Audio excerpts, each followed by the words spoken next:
Hey there, Sinn here, and today I have a special bonus for you, and I'm going to be talking about something that I wrote about last year that I've gotten a lot of questions about. Basically, last year I wrote this email entitled 10 Questions Every Woman Needs Answered Before She's going to be Comfortable Having Sex with You. And in this email, I basically broke down these 10 questions that women need to know in order to feel comfortable getting sexual with a guy they just met. So I got a lot of questions about this email. I guess this email has been forwarded around the internet all over the place. I've gotten a ton of questions, ton of guys emailing me, asking me for copies of this email, and I haven't resent it or anything or posted it anywhere until now. So I wanted to take some time and make a little video explaining the thought process behind these questions, how to kind of work things in, and how I came up with this. So first, there's a shameless plug. This is by me, Sinn. For more information on me and my teachings, check out www.sinnsofattraction.com or my awesome blog at www.sinnsofattraction.blogspot.com. All right, so everyone knows that women need to feel and know certain things about you in order to feel comfortable enough to have sex. That's pretty common knowledge, right? Like, you can't just not answer every question a woman asks you and expect that she's going to jump into bed with you. So this list came because a couple years ago, I had a run where I would meet girls and I would get them back to my place, and I'd be getting what we call last-minute resistance, which happens when you try to escalate physically, and these girls would start asking me all sorts of personal questions. Some of them asked me if I, had brothers or sisters. That was a really common one. Some asked me where I grew up. Some asked me, what my relationship with my mom was like. Some asked me, what I did for a living. Anything that hadn't been filled in that they were clearly uncomfortable with as we're starting to get sexual. So whether or not the sexual attraction was there, whether or not she was sexually comfortable, there was a lack of comfort somewhere, and this led to me not getting laid. So that was enough. I realized that I probably needed to be answering these questions way before we got to the bedroom, which got me thinking that there might be more things girls want to know about you before they're willing to give you access to the holiest of holes in their body. So by knowing what these questions are, and I've talked these over with a ton of my female friends, I've talked them over with girls I've slept with during debriefs, pretty sure about all 10 of these questions. And if you know them, you can answer them without the girl needing to ask, which means this is stuff you want to fill in. When people talk about filling in the blank canvas of your life, or talking about comfort material or things girls need to know about you, this is what they're talking about. So let's get to them. Question number 1, what's your name? That's pretty obvious. Girls are not going to jump into bed with someone whose name they don't know. Just surely makes it awkward if you're good in bed and they want to scream your name. So name obviously comes in pretty early. Number 2, what do you do for a living?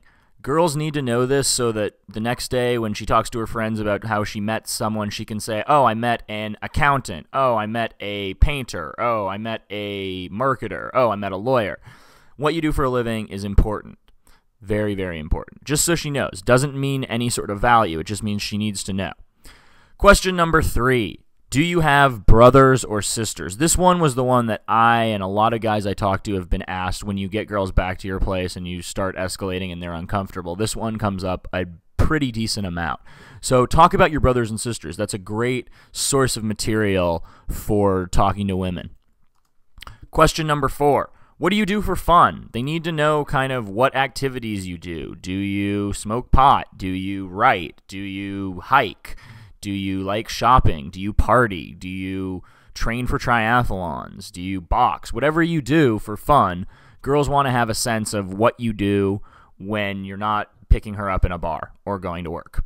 Question number 5, what are you passionate about? This is a big one, especially for one-night stands. Like having something that you're clearly passionate about and demonstrating that the most important thing in your life, be it family or friends or your job or whatever it is. It could be a hobby, it could be anything, but what are you passionate about? What are you really excited about in your life? And if you don't have something like that, that's a big problem. Question number 6, are you close to your family? Are you close to your mom and dad? What's your relationship like with them? Do you do holidays together? Do you believe in family? All that kind of stuff. All that kind of stuff is answered with the relationship you have with your family. So talking about that is another major asset in your arsenal. Question number 7, who are your friends? Again, clearing up who your friends are gives a girl a clearer picture, makes her much more comfortable for getting involved with you. Who's your best friend? Who have you known the longest? These are all things you can talk about during comfort when you need to fill however long it takes you to get the girl sexually comfortable with you. Question 8, what's your longest relationship? Girls want to know, have you been able to commit in the past? Have you never had a girlfriend? All of these things give her an idea of kind of what type of guy you are and what she's getting involved with. If you've never had a girlfriend and she sleeps with you the first night she meets you, you might get really weird and needy right away. If you are 38 and you've never had a relationship of more than 6 or 7 months, that says, commitment phobe. And girls are going to be wary of that as well. So what's your longest relationship? Question number 9, where did you grow up? Where are you from? Where did your kind of ideas about life start to get formed? Where you grow up has a big effect on you. Like, obviously, I grew up in Los Angeles, and I say all the time, and every time I meet people, they ask me if I'm from Los Angeles. So where you grew up, important. You want to get that out on the table as well. And question number 10 rather, did you go to college? Going to school changes things. You have that college experience. You can relay what your college life was like. It kind of shapes what you do for a living, kind of shapes who you are as a person. A lot of people experiment and come out of their shell in college.